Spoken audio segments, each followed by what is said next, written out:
Good morning students. हम BSc part first zoology practical में protozoa के म्यूजियम स्पेसिमेंस पढ़ चुके हैं। अब हमारा नेक्स्ट फाइलम है पोरीफेरा। तो पोरीफेरा नेक्स्ट फाइलम हमें पढ़ना है हमारा पोरीफेरा। तो पोरीफेरा के एनिमल पढ़ने से पहले हम थोड़ा सा पोरीफेरा के क्लासिफिकेशन के बारे में पढ़ लेते हैं। नाम जैसे तो पढ़ते हैं पोरीफेरा। पोरीफेरा यह एक लैटिन वर्ड है जो दो शब्दों से मिलकर बना है।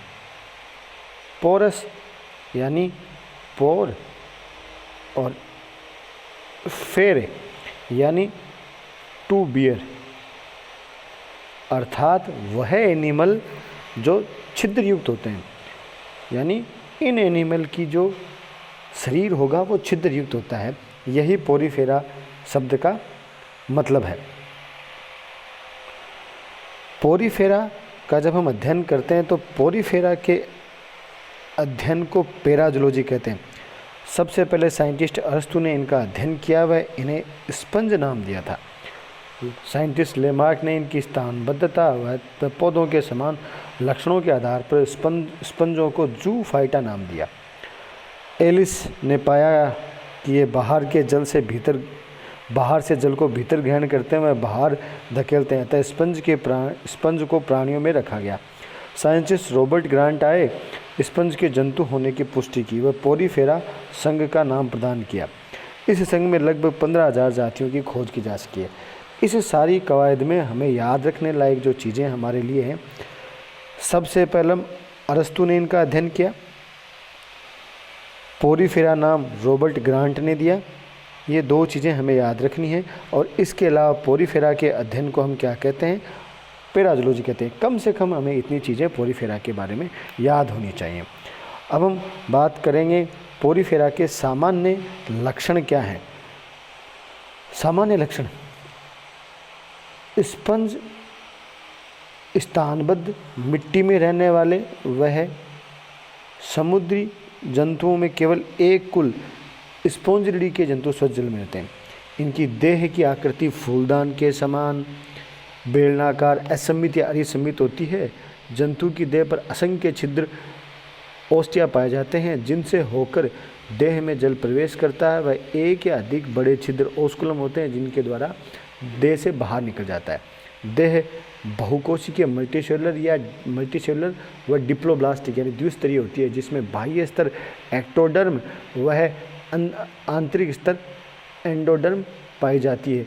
देह के भीतर खोखली व अनेक नालों देह की भीतरी गुहा खोखली व अनेक नालों से भरी होती है। स्पंजों की देह के अंतः कंकाल में महीन लचीली स्पोंजिन तंतुओं या सिलिका की कंटिकाएं या कैल्शियमी कंटिकाएं पाई जाती हैं। हमें यह इस स्पंज का इसका महत्वपूर्ण लक्षण है, जो हमें हमेशा याद होना चाहिए कि स्पंज में सिलिका युक्त, स्पोंजिन युक्त या कैल्शियम की कंटिकाएं पाई जाती हैं। और इसी के आधार पर इसके आगे क्लासिफिकेशन किया गया है। इसमें मुख्य नहीं पाया जाता है। यह जलधारा द्वारा लाए गए सूक्ष्म कार्बनिक पदार्थों या जीवों के भक्षण करते हैं, वे कोनोसाइट इनका पाचन कर लेते हैं।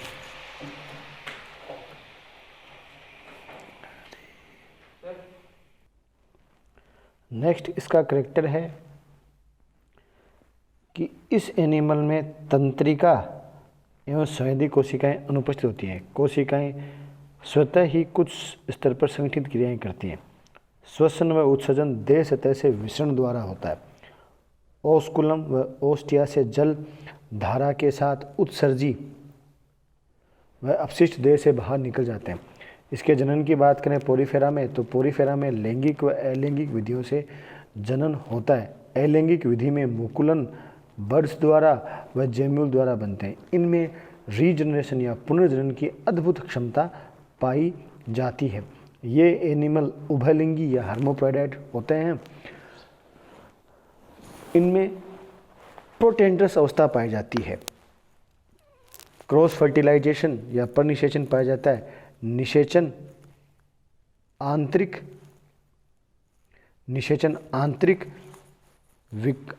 विखंडन पूर्णखंडी प्रकार का होता है। स्पंजों के संगठन के अनुसार इन जंतुओं को एस्कोन, शाइकोन व ल्यूकोन समूह में विभेदित किया जा सकता है, या इनमें देखा जाए तो इस प्रकार के नाल तंत्र भी उपस्थित होते हैं। तो ये हमारी पोरीफेरा के बारे में एक कॉमन बात हुई क्रेटस के बारे में। अब हम देखते हैं कि पोरीफेरा का क्लासिफिकेशन क्या है। तो इसमें एंथैकंकाल, हमने जब इसके सामान्य कैरेक्टर्स पढ़े थे तो पढ़ा था कि हमने जब इसके सामान्य कैरेक्टर पढ़े थे तब पढ़ा था कि इसमें कंटिकाएँ पाई जाती हैं जो स्पॉन्जिन या सिलिका या कैल्शियम की बनी होती है। इन्हीं कंटिकाओं के आधार पर फाइलम पोरीफेरा को 3 क्लासों में बांटा गया है, जिनमें पहली क्लास है कैलकेरिया, सेकंड क्लास इसकी हेक्जेक्टिनिडा या हाइलोस्पोंजिया है, और थर्ड इसकी क्लास होगी डेमोस्पोंजिया। ये 3 क्लास हैं। तो हम 1 बाय 1 पहले की बात करेंगे। कैलकेरिया, नाम से ही है कैलकेरिया, इसमें इसका जो अंतःकंकाल है वो है अंतःकंकाल कैल्शियम कार्बोनेट की बनी स्पिक्यूल्स द्वारा बना होता है। यही इसकी मुख्य पहचान है। कैल्शियम कार्बोनेट की बनी कंटिकाएँ इसमें पाई जाती हैं। यह कंटिकाएँ अधिकतर ट्राई रेडिएट, क्वाड्रा रेडिएट या मोनो एक्जोनिक प्रकार की होती हैं। इसमें नाल तंत्र जो पाया जाता है वह एस्कोन, साइकोन और ल्यूकोन प्रकार का नाल तंत्र पाया जाता है। इस कैलकेरिया क्लास को 2 ऑर्डर होमोसिला व हिटेरोसिला में विभक्त किया जाता है। होमोसिला में नाल तंत्र देह संगठन अत्यंत सरल प्रकार का होता है और नाल तंत्र एस्कोन प्रकार का होता है। स्पंजोसिल बड़ी होती है व पूर्णतः कोनोसाइटों से भरी होती है। तो इसके उदाहरण है ल्यूकोसोलेनिया व क्लेथ्रिना। ऑर्डर हिटेरोसिला की बात करें, ऑर्डर हिटेरोसिला इसमें जटिल देह संरचना वाले स्पंज होते हैं, जो देह भित्ति मोटी व भीतर की ओर फोल्डेड होती है। स्पंजोसिल अपेक्षाकृत सक्रिय व चपटी उपकला कोशिकाओं से रेखित होती है। कोनोसाइट केवल अरीय नालों में पाई जाती हैं। इसके उदाहरण साइकोन या जिसे हम स्काइफा भी कहते हैं, या ग्रेन्सिया या ल्यूशिया हैं। तो हमने देखा कैलकेरिया है, कैलकेरिया को 2 ऑर्डर में बांटा गया है, होमोसिला व हिटेरोसिला। दूसरी क्लास की बात करते हैं हेक्जेक्टिनिडा या हाइलोस्पोंजिया। हेक्जेक्टिनिडा या हाइलोस्पोंजिया इस वर्ग के सभी सदस्य समुद्री व अधिकतर गहराई में निवास करते हैं। इनकी देह बेलनाकार फूल या कीप के आकार की होती है। ये अरीय सम्मित होते हैं। ऑर्डर हेक्जेक्टिनिडा हाइलोस्पोंजिया में जो अंतःकंकाल है वह अंतःकंकाल सिलिका की बनी हुई कंटिकाओं का होता है। हमने कैलकेरिया में देखा कि कैल्शियम कार्बोनेट की, हेक्जेक्टिनिडा में देखा सिलिका की बनी हुई ट्राई एक्जोनिक या हेक्साएक्सोनिक कंटिकाएं पाई जाती हैं। ये रंगहीन, पारदर्शी व चमकदार होते हैं, अतः इन्हें ग्लास स्पॉन्ज के नाम से जाना जाता है। इनका नाल तंत्र ल्यूकोन प्रकार का पाया जाता है। कोनोसाइट केवल कसाब को फ्लैजिलेट चैम्बर में पाई जाती हैं। ऑर्डर इस क्लास हेक्जेक्टिनिडा को 2 ऑर्डर में विभेदित किया गया है, हेक्जेस्टेफोरा और एम्फीडिस्कोफोरा। हेक्जेस्टेफोरा में क्या होता है, अंतःकंकाल 6 हेक्सा स्टार तारिकाओं और तारे के समान कंटिकाओं का बना होता है, और उसके उदाहरण है यूप्लेक्टेला या स्टेरोक्लेप्टिस। दूसरा ऑर्डर है एम्फीडिस्कोफोरा। एम्फीडिस्कोफोरा इनमें अंतःकंकाल उभय पट्टिका या एम्फीडिस्क कंटिकाओं से बना होता है। इसके एग्जाम्पल है हायोलोनिमा और फेरोनिमा। तीसरा हमारी जो क्लास है वो कहलाती है डेमोस्पोंजिया, और डेमोस्पोंजिया में हम देखें तो जो कंटिकाएं होती हैं वो स्पोंजिन या सिलिका अथवा दोनों की बनी हुई होती हैं। तो कैलकेरिया में कैल्शियम कार्बोनेट की बनी होती हैं, हेक्जेक्टिनिडा में सिलिका की बनी होती हैं, और डेमोस्पोंजिया में स्पोंजिन या सिलिका या दोनों की बनी हो सकती हैं। मोनोएक्सोनिक, टेट्राएक्सोनिक प्रकार की होती हैं, और इस में जटिल प्रकार का रेगोनाल तंत्र पाया जाता है। इसके अधिकांश सदस्य समुद्री जल में, किंतु कुछ सदस्य स्वच्छ या एलोनिया जल में पाए जाते हैं। डेमोस्पोंजिया क्लास को 4 वर्गों में विभेदित किया गया है, जिसमें पहला है मिक्सोस्पोंजिला, देह सरल संरचना होती है, कंटिकाएं नहीं पाई जाती, उदाहरण ओस्केरेला हेलिसार का। सेकंड है टेट्रेक्टिनिडा, जिसमें टेट्रा, जो नाम याद है टेट्रेक्टिनिडा, तो टेट्रा एक्जोनिक कंटिकाएं पाई जाती हैं जो स्पॉन्जिन से निर्मित होती हैं। कॉन्ड्रिला और कॉन्ड्रीशिया, ये 2 इसके एग्जाम्पल हैं।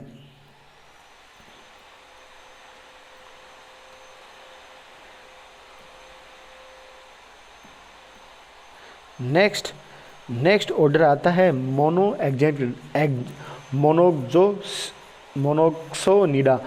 मोनोक्सोनिडा। नाम से ही है मोनो, यानी इसमें जो कंटिकाएं पाई जाती हैं वह कंटिकाएं मोनोएक्जोनिक प्रकार की होती हैं, उदाहरण क्लियोना, एफिडेंसिया, स्पोंजिला।